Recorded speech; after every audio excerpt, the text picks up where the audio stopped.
Matthew 7 verse 1 ngokukaMateyu wesikhombisa. Ningahluleli ukuba ningahlulelwa, ngokuba ngokwahlulela enahlulela ngakho nani niyakwahlulelwa. Ngakho nangaleso silinganiso enilinganisa ngaso nani niyakulinganiselwa ngaso. Ubhekelani ucezwana olusesweni lomfowenu, kepha ugongolo olusesweni lakho awuliboni na? Ungasho kanjani kumfowenu ukuthi, ake ngikhiphe ucezwana olusesweni lakho, bheka ugongolo olusesweni lakho? Mzenzisi, khipha kuqala ugongolo esweni lakho, khona-ke uzakubonisisa ukukhipha ucezwana esweni lomfowenu. Ninganiki izinja okungcwele, ningaphonsi amaparele enu phambi kwezingulube, funa ziwanyathele ngezinyawo zazo, ziphenduke ziniklebhule. Celani khona nizakuphiwa, funani khona nizakufumana, ngqongqothani khona nizakuvulelwa. Ngokuba yilowo nalowo ocelayo uyamukeliswa, nofunayo uyafumana, nongqongqothayo uzakuvulelwa. Noma ngumuphi umuntu kini ongathi uma indodana yakhe icele isinkwa ayinike itshe, noma icele inhlanzi ayinike inyoka na? Ngakho-ke uma nina enibabi nazi ukubapha abantwana benu izipho ezinhle, kakhulu iYihlo osezulwini uzakubapha okuhle abacela kuye. Ngakho-ke konke nokungakanani enifuna ukuba abantu bakwenze kini, kwenzeni nani kanjalo kubo, ngokuba lokhu kungumthetho nabaprofethi. Ngenani ngesango elincane, ngokuba isango libanzi nendlela inkulu eyisa ekubhujisweni. Baningi abangena khona, kepha isango lincane nendlela iyingcingo eyisa ekuphileni, bayingcosana abayifumanayo. Xwayani abaprofethi bamanga abeza kini bembathise okwezimvu, kepha ngaphakathi bayizimpisi eziphangayo. Niyakubazi ngezithelo zabo. Kungakhiwa yini izithelo zomvini emeveni, noma amakhiwane ekhakhasini na? Kanjalo yilowo nalowo muthi omuhle uthela izithelo ezinhle, kepha umuthi omubi uthela izithelo ezimbi. Umuthi omuhle ungethela izithelo ezimbi, nomuthi omubi ungethela izithelo ezinhle. Yilowo nalowo muthi ongathela izithelo ezinhle, yilowo nalowo muthi ongathela izithelo ezinhle uyanqunywa, uphonswe emlilweni. Njalo-ke niyakubazi ngezithelo zabo. Asibo bonke abashoyo kini ukuthi, Nkosi, Nkosi, abayakungena embusweni wezulu, kuphela owenza intando kaBaba osezulwini. Abaningi bayakuthi kimi ngalolo suku, Nkosi, Nkosi, asiprofethanga yini ngegama lakho? Sakhipha amadimoni ngegama lakho? Senza imisebenzi eminingi yamandla ngegama lakho na? Khona ngiyakufakaza kubo ukuthi angizange nginazi. Sukani kimi, mina benzi bokubi. Ngalokho yilowo nalowo owezwa lawa mazwi ami awenze, uyakufaniswa nendoda ehlakaniphileyo eyakha indlu yayo phezu kwedwala. Layithela imvula, kwafika izikhukhula, kwavunguza umoya, yashiya leyo ndlu, kepha kayiwanga, ngokuba yayisikelelwe yidwala. Kodwa yilowo owezwa lawa mazwi ami angawenzi uyakufaniswa nendoda eyisiwula eyakha indlu yayo phezu kwesihlabathi. Layithela imvula, kwafika izikhukhula, kwavunguza imimoya, yashiya leyo ndlu, yawa, kwaba kukhulu ukuwa kwayo. Kwathi uJesu eseqedile lawo mazwi, izixuku zamangala ngokufundisa kwakhe, ngokuba wayebafundisa njengonamandla, kungenjengababhali babo.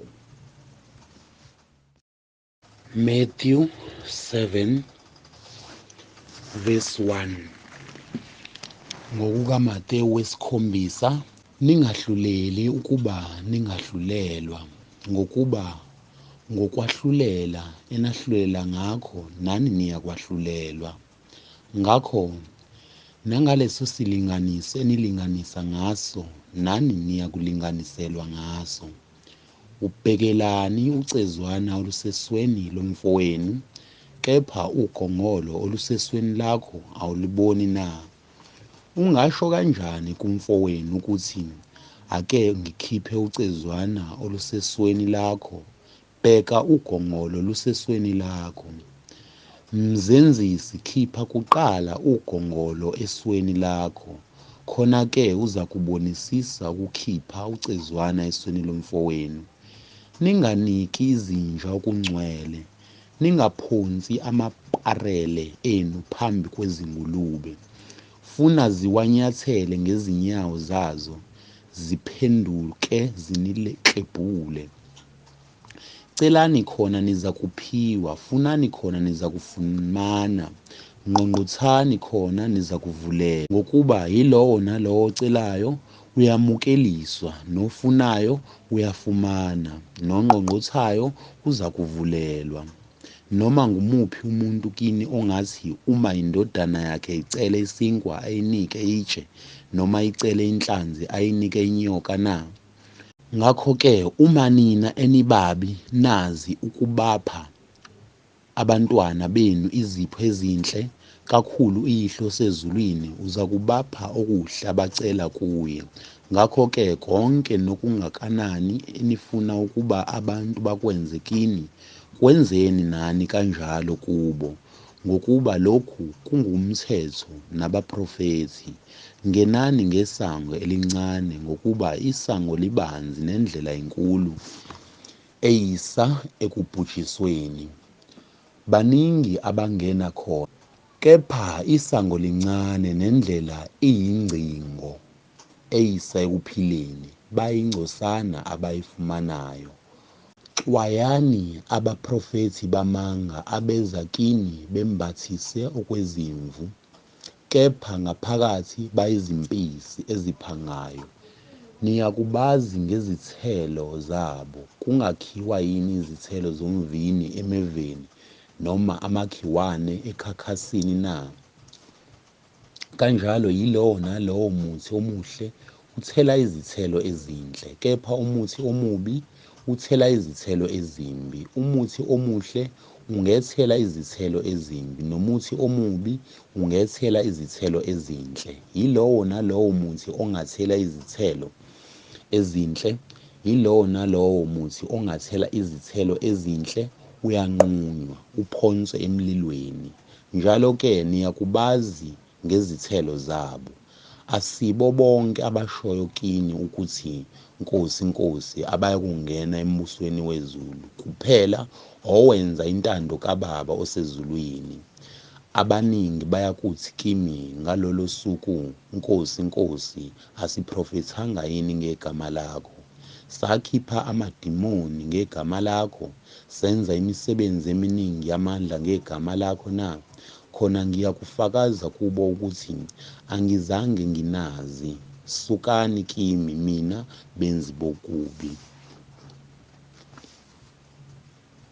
Ngalokho yilowo nalowo owezwa lawa mazwi ami awenze, uyakufaniswa nendoda ehlakaniphileyo eyakha indlu yayo phezu kwedwala. Layithela imvula, kwafika izikhukhula, kwavunguza umoya, yashiya leyo ndlu, kepha kayiwanga, ngokuba yayisikelelwe yidwala. Kodwa yilowo owezwa lawa mazwi ami angawenzi uyakufaniswa nendoda eyisiwula eyakha indlu yayo phezu kwesihlabathi. Layithela imvula, kwafika izikhukhula, kwavunguza imimoya, yashiya leyo ndlu, yawa, kwaba kukhulu ukuwa kwayo. Kwathi uJesu eseqedile lawo mazwi, izixuku zamangala ngokufundisa kwakhe, ngokuba wayebafundisa njengonamandla, kungenjengababhali babo. Matthew 9 verse 1 ngokukaMatewu wesishiyagalolunye. Wayesengena emkhunjini wawela weza emzini wakubo. Bheka baletha umuntu ofe uhlangothi, elele ohlakeni. UJesu ebona ukukholwa kwabo wathi kofe uhlangothi, "Yima isibindi ndodana, uthethelelwe izono zakho." Bheka abathile kubabhali bathi phakathi kwabo lo uyahlambalaza. UJesu ezazi izizindlo zabo, wathi, "Nizindlelani okubi ezinhliziyweni zenu na? Ngokuba yikuphi okulula ukuthi, uthethelelwe izono zakho, noma ukuthi, vuka uhambe na? Kepha ukuze nazi ukuthi iNdodana yoMuntu inamandla emhlabeni okuthethelela izono." Khona wathi kofe uhlangothi, "Vuka, uthabathe uhlaka lwakho, uye endlini yakho." Wavuka waya endlini yakhe, kepha izixuku zikubona zethuka, zamdumisa uNkulunkulu onikele abantu amandla anjalo.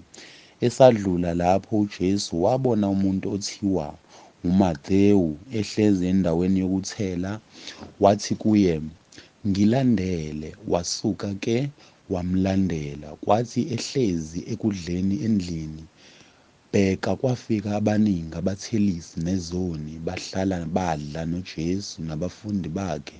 AbaFarisi bekubona lokho bathi kubafundi bakhe, "Yini ukuba umfundisi wenu adle nabathelisi nezoni na?"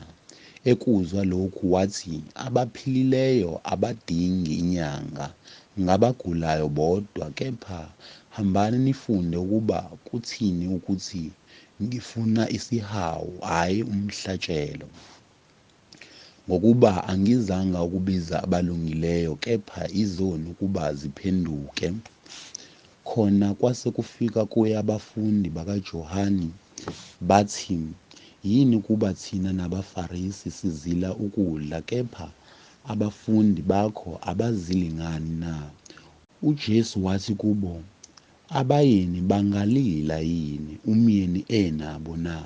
Kodwa kuzakufika izinsuku lapho umyeni ezakususwa kubo, yikhona-ke bezakuzila. Akakho obekezela isiziba sendwangu engakashukeki engutsheni endala, ngokuba lokhu okubekelwe kuyo kuyaklebhula engutsheni, kwande ukuklebhuka. Akuthelwa futhi iwayini elisha ezimvabeni ezindala. Funa izimvaba ziqhume, newayini lichitheke, nezimvaba zonakale. Kodwa iwayini elisha balithele ezimvabeni ezinsha, kulondeke kokubili." Esakhuluma lokho kubo, bheka kwafika umphathi othile, wakhuleka kuye wathi, "Indodakazi yami ifa khona manje, kepha woza ubeke isandla sakho phezu kwayo, izakuphila." Wasuka-ke uJesu wamlandela kanye nabafundi bakhe. Bheka owesifazane owayenomopho iminyaka eyi12 weza emva kwakhe, wathinta umphetho wengubo yakhe, ngokuba wayethe phakathi kwakhe, "Uma ngingathinta nje ingubo yakhe, ngizakusindiswa." UJesu ephenduka wambona, wathi, "Yima isibindi ndodakazi, ukukholwa kwakho kukusindisile." Wasinda owesifazane kusukela kuleso sikhathi. UJesu esefikile endlini yomphathi, ebona khona ababethi bemithingo nesixuku esixokozelayo, wathi kubo, "Dedani, ngokuba intombazane ayifile, kodwa ilele." Bamhleka usulu. Isixuku sesikhishiwe, wangena wayibamba ngesandla, yavuka intombazane. Udumo lwalokho lwezwakala ezweni lonke langakhona. UJesu izimpumputhe ezimbili zamlandela, zamemeza zathi, "Sihawukele, Ndodana kaDavide." Esengenile endlini, izimpumputhe zeza kuye, uJesu wathi, niyakholwa yini ukuthi ngingakwenza lokhu na? Zathi kuye, yebo Nkosi. Khona wathinta amehlo azo wathi, makwenzeke kini njengokukholwa kwenu. Ayesevuleka amehlo azo, uJesu wayalisisa wathi, qaphelani ukuba kungaziwa umuntu, kepha zaphuma zamdumisa kulo lonke lelozwe. Ekuphumeni kwazo, bheka, kwalethwa kuye isimungulu esinedimoni. Idimoni selikhishiwe, isimungulu sakhuluma. Izixuku zamangala zathi, akazange kubone okunje kwa-Israyeli. Kepha abaFarisi bathi, ukhipha amadimoni ngenkosi yamadimoni. UJesu wayehamba imizi yonke nemizana efundisa emasinagogeni abo, eshumayela ivangeli lombuso, ephulukisa izifo zonke nokugula konke. Kepha ebona izixuku, waba nesihe ngazo, ngokuba zazikhathazekile, zihlakazekile, njengezimvu ezingenamelusi. Wayesethi kubafundi bakhe, ukuvuma kakhulu, kodwa izisebenzi ziyingcosana. Ngakho-ke nxusani eNkosini ukuvuma ukuba ithume izisebenzi ziye ekuvuneni kwayo.